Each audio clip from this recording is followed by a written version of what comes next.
pattern.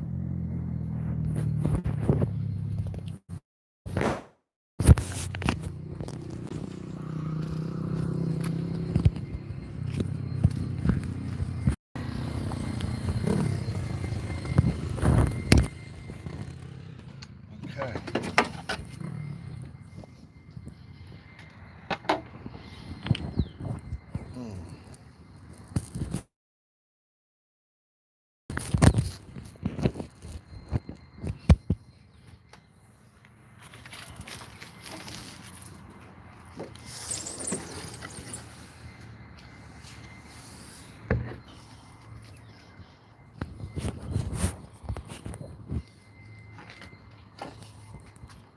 Covert emotional incest and mental health.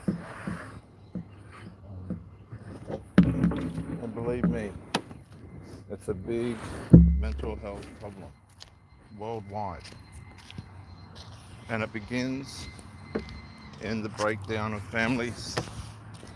Now, this is just one dysfunction that can come out of hundreds of consequences of broken families. Mental health problems are more often than not the result of broken down relationships, be it directly or indirectly. When people come together and the relationship fails, the psychological consequences and ripple effects of that can be exponential, and too often than not taken for granted. As we get on, I've got a sore ankle today. I don't know why that's playing up, but it is. Okay, so away we go. Now, I hope this works. Okay, so covert emotional incest and mental health are real life community problems. But covert emotional incest isn't, for the majority of the time, recognized.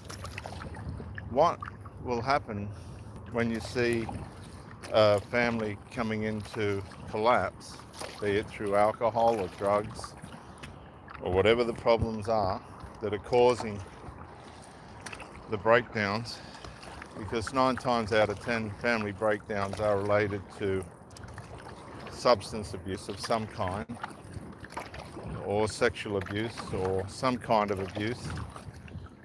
The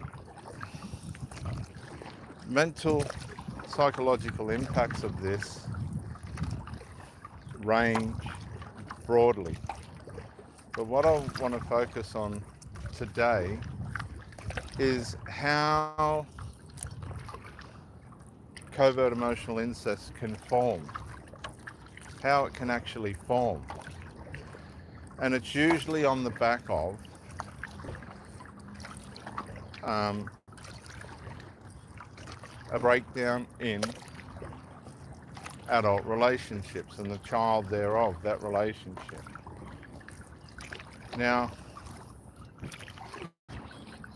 relationships break down for many, many reasons. If you take drugs out of it, it can be hypergamy issues with the woman, it can be the man meeting somebody else or just not being fit enough to cope anymore, so he surrenders and gets left behind. It can be children taking over, the mother not creating boundaries and the man trying to bring those boundaries, and the woman being in position to that, you're not being fair to the children.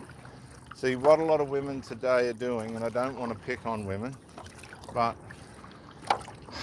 what they're doing, they've lost touch with the disciplines of the male. They're offended by things that are abrasive, but relative to growth inside the frame of the children. growth has to have abrasion.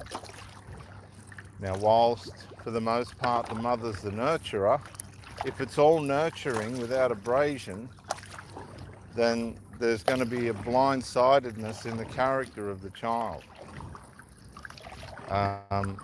This is a little bit off subject, but you understand what I'm saying. Discipline today has been, or is being regarded as, something not necessary, something that is harmful and unproductive to the progress of children. As a Bible person that knows a little bit about the Bible, I wouldn't say I know all that much. One thing I do know is in the book of Proverbs, it says twice, at least twice, spare the rod, spoil the child. Spare the rod and spoil the child. There's a boat going out. What's this? How you going, mate? Nice bit of a nor'easter coming up today. Good on ya. Good on ya. There's a yacht. Look at that. Isn't that wonderful? Wow. Beautiful here. But discipline is a beautiful thing. Discipline can be likened to sharpening a blunt knife on a stone mixed with water to get the edge sharp, to take off the bluntness. That's what discipline does. It removes the bluntness of our character and helps us to see that there's certain elements, characteristic mental elements that we need to have to go in the direction of life that we need to. Now, when it comes to mental health and covert emotional incest, the problem with it is once it's formed, once it's concepted, and usually the conception's out of a reaction to the negligence of a partner, where the parent now latches onto a child and starts sharing adult information that ought not to be shared. It should be shared with a counsellor or with a therapist or even a partner. They latch hold of the child now and start sharing intimate details of personal things that really are not meant to be shared with the child. And I say this because the ages can range from infancy through to death. Now, I'm not talking about normal maternal exchanges and interludes.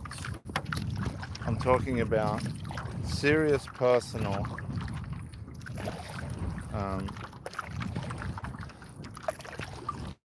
exchanges that ought only to be kept in the privacy of the adults concerned. And children get brought into this place and it changes everything in their mental health, because now they're in a place where they ought not to be. It's like a 13-year-old being in a place that's only allowing over 18s. This is the way in which covert emotional incest works. And if you let somebody into an area that data has proven is no good, then guess what's going to happen? You're going to have consequences, negative consequences. Covert emotional incest, once it's conceived, is like a drug. It's a lust, it's an emotional lust. It has to Look at that train grow, and it will grow. It has to. It has to grow. It's the consequence of it. Once it's conceived, if it's not stopped, if somebody doesn't say stop, you ought not to be bringing that child into this place, or you ought not to be sharing that part of your relationship with your parents, then it just grows. It just builds in momentum. It establishes itself very quickly because it becomes attractive. It becomes a part of the emotional structure of those people.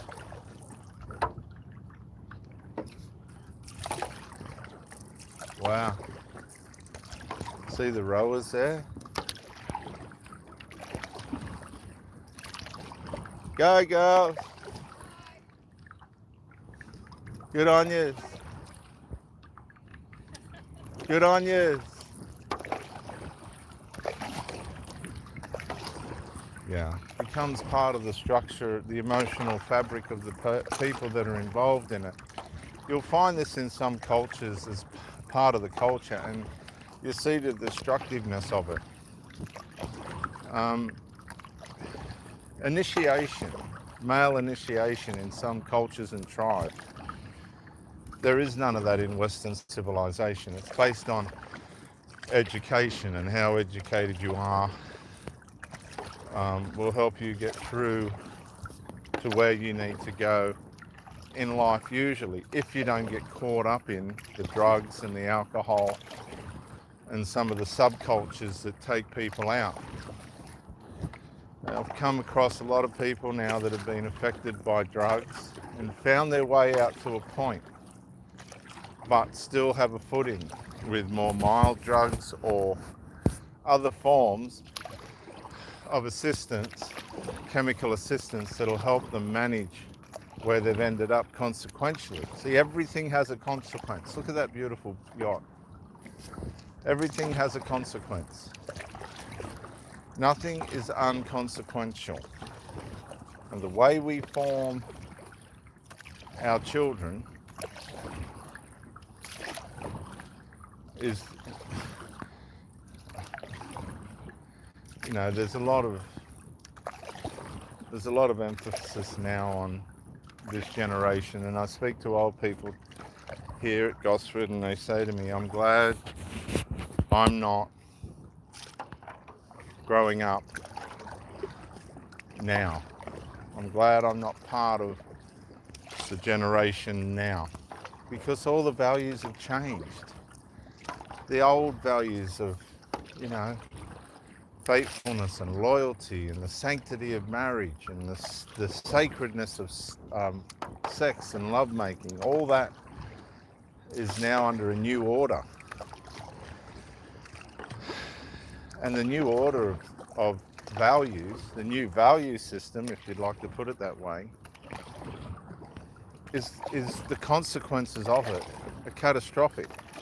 And this is where the mental health issues are coming from. And part of this new value system, which is very negligent, is to not face the issues because you might upset somebody. I'd sooner see somebody stomping on the ground in rage because the issues, they've confronted an issue or been confronted by an issue. Stomping on the ground in a rage, but to realise out of that rage that a small change in their attitude or a small change in their perception, just a small change, can bring huge results. And there's just some things a single mother can't give to their children. And a lot of these single mothers have been let down by men. It's not all about the women. why these women have ended up single is through their decision making. But we've got to realize as well that people can be chameleons. They can camouflage their weaknesses until they're bonded and enmeshed with the person that they're with. And once they realize they're in and they're settled, then all the trouble and the difficulties come to the surface, and the person finds that now, oh, this is not the person that I met. How many times have you heard somebody split up with somebody and say it wasn't the person that I met? Because people change. We always come back to our core values. We always default to what we really are. And when you're in a covert emotional incestual environment, you're bonded to one of these people, be it the child or the parent. You're bonded with this person, not realizing that there's a enmeshment between a dysfunctional enmeshment between themselves and the parent or the child, and now you're bonded to one of these people, and the next thing you're starting to see this strange, very strange and alarming and isolating bond between these two people. And it's blatant. It just gets to the point where it's blatant.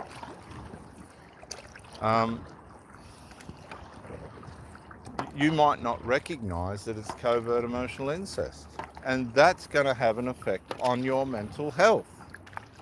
You will be traumatized by it, even though you're not in it. That's how powerfully destructive the effects of covert emotional incest are. It's a highly overlooked problem in society because boundaries are abused. And what you'll find is the influence of the covert emotional incest has no regard whatsoever for any other relationships that are formed, intimate relationships that are formed with these people once it starts. In other words, the relationship is only as valuable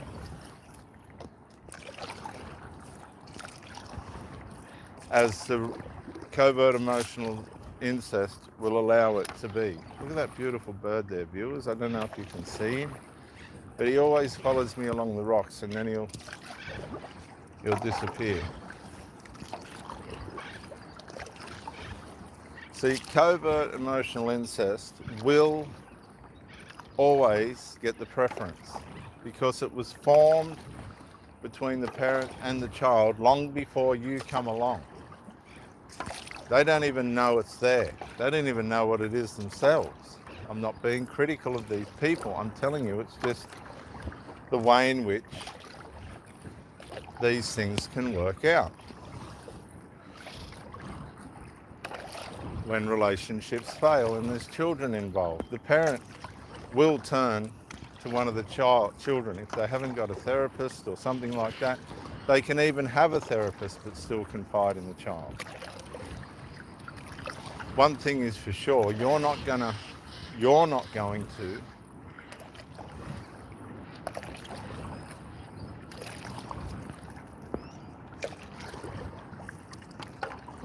have the influence that any influence or authority over that formed dynamic. You'll be pushed to the side and you have to either accept it or reject it, but you need to make up your mind quick because you will be victimized. And it's subtle and it's clever and it's cunning and it's careless. That's what covert emotional incest is, because once you're bonded in, I mean, when you meet people, you've got to watch out for all this stuff. Particularly with single parents, because they've only had the children to turn to in most cases and to trust. I mean, it's easy to trust children because they ain't going anywhere 9 times out of 10 because life's not giving them the opportunity to. It's hard out there now. It's really hard. It's very expensive. So the child's got an invested interest in the parent to have a roof over its head. So the closer it can bond to the parent, the more influence it gets over the parent, the more security there is. And for the single parent who knows how easily relationships can collapse, listen carefully, they've got a plan B in their children. Well, if he leaves or she leaves, I've still got my child to turn to. I mean, people think ahead. I still have the security of my child if my relationship fails, and that'll be more important than the relationship. I'll still have security in my parent if my relationship fails, and that'll be more important than the relationship. Can you see the mental health problems involved in this? It's all about self-preservation, primary to the secondary development of the relationship they're trying to have with the person outside of the DNA circle. All else is secondary. It may not seem like that on the surface, but it is. When push comes to shove, you'll soon find out where you stand. And just on the maternal level, on the DNA blood level, the adult and child relationship will usually win. You'll wear out. You'll be worn out. Now, does it mean these people aren't genuinely good people that want to be loved? No. Doesn't mean that. But if you're now finding yourself under attack through the covert emotional incest avenue, then it's going to be a hard one to get out of, because the blood, it seems like a shallow saying, but blood is thicker than water. It's as simple as that. I always find that to be a very shallow saying. It's not very explanatory, but it's true. That doesn't mean that the person that you've grafted to or bonded with doesn't genuinely care. It just means that there's going to be an extraordinary negligence towards you, because the covert emotional incest will be more important because it's covered by all the security of the plan Bs. For the mother it'll be the children will be there if my relationship fails. For the children, it'll be mum will be there to look after us, or dad will be there to look after us if we fail. So it's an invested interest as well. It's not just an emotional interest. There's a deliberate variety of tactics going on around it as well. It could be to do with inheritance. You'll find that you could be married to somebody that has a unhealthy interest in their inheritance, so they pay closer attention to the parent, but it's all to protect their inheritance. It's not a genuine form of I really love you, mum. It's now shifted, there we go, it's shifted from the natural maternal form of love, which is still there, but it's corrupted by making sure the inheritance will be given. This is part of the psyche behind covert emotional incest. There's all different reasons why it works the way it does. Oh my goodness, I've seen single mothers look into their son's eyes with hypergamy second to none. Because once they've had their fill from the partner or whatever it is, they have to go and have their covert emotional incest fixed to make sure plan B is in order. Can you see what I'm saying? It's all about emotional security. Doesn't matter how good you're doing or not doing, that's what it's all about. And once it starts to manifest, you'll be targeted as the problem because you're the outsider. While they're stroking each other's egos and listening to each other's nonsense to feed their covert emotional incest lust. Remember, it has no regard for anybody once it engages. None. And that's why you'll hear stories about women that are being married to mummy's boy. They didn't realise at the time, but it manifested later. This is what you've got to understand. It manifests later, and it happens with men with girls that are being spoiled by their parents or their father, thinking that they owe the child something. Or the child threatens that it'll commit suicide if it's not listened to, or it's tried to commit suicide. To make sure that there's an emotional investment in that child from the parent that can't be threatened or taken away, because if you take it away, I'll commit suicide. Now, you imagine getting mixed up with one of these people. They're not going to tell you this. Oh, you're not going to find out about all this till later, until after you're connected and bonded. How are you going to deal with that? Because it'll turn to you. Oh, you're making me feel like this. Oh, you're neglecting me now. I'm going to harm myself. But the harming of a person harming themselves has nothing, absolutely nothing to do with you. That's a decision of their own. If you're not abusing them or harming them, you know.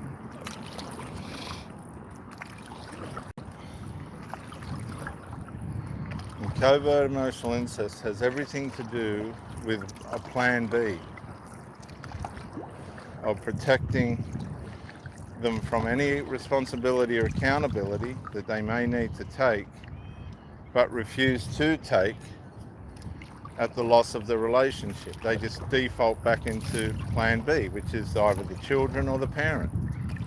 I still have my emotional protection. I don't need to be accountable. I don't need to be responsible with you as an outsider, because I have my internal covert emotional hiding place. Can you see what I'm saying? This is how deep it goes. I mean, a lot of the people's, there's some good stuff on covert emotional incest on YouTube, but it doesn't go this deep. And believe me, the lust and the feelings that drive this, once they're engaged, are so deep rooted, so satisfying. That's why you stand there feeling like an idiot, because it's the sensations of it are second to none. It's a sensation all of its own, because it's ego stroking, it's ensuring security, it's ensuring that no matter what happens, I'll be there for you, even in its corrupted form. That's how dangerous covert emotional incest is to people outside of it, that are not of the DNA of it. It will drive you around the bend. This is the mental health consequences of being engaged to somebody or in a relationship with somebody that's practicing this. Well, you have to suss all this out. How much authority has the mother got over the son? How much authority has the father got over the daughter? What are the impacts of this? How submissive is the submissions and authority transitions and engagements? There's a few fish around. They're all relative to how it's going to impact the person on the outside. It's all relative. And this is where the mental health part comes in, because once you're being abused by covert emotional incest, then it's too late because you're in it. You've invested yourself into the person. They've invested themselves in you.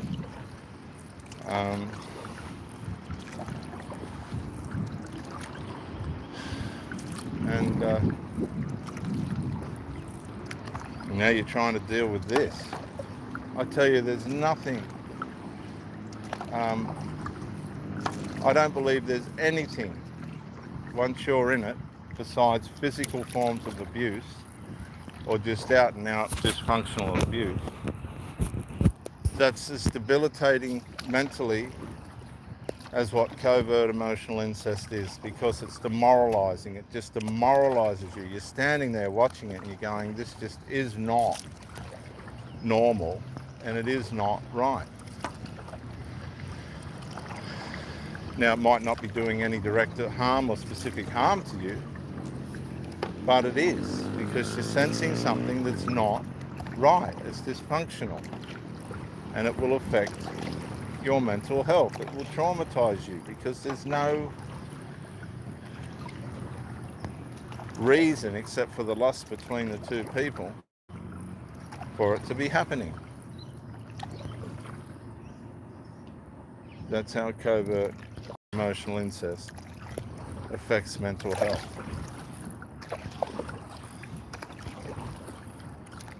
It causes trauma, it causes confusion, it causes desperateness, because you feel desperate, because you feel, in a way, emotionally abandoned, because covert emotional incest wants all emotional investments within itself, and any other investment is a loss, has no value.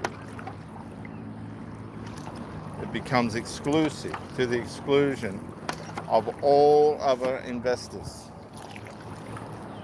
That's how harmful and desperate covert emotional incest is. Remember, it's exchanges that are not on a maternal level of feelings that parents to child ought not to exchange. That's why it's called incest, because it's not normal. It's not the way it should be. It's intimate. It's affectionate beyond the maternal level. I'm not taking away all the excitement and love of a mother and a child, but this is different. This is based on lust.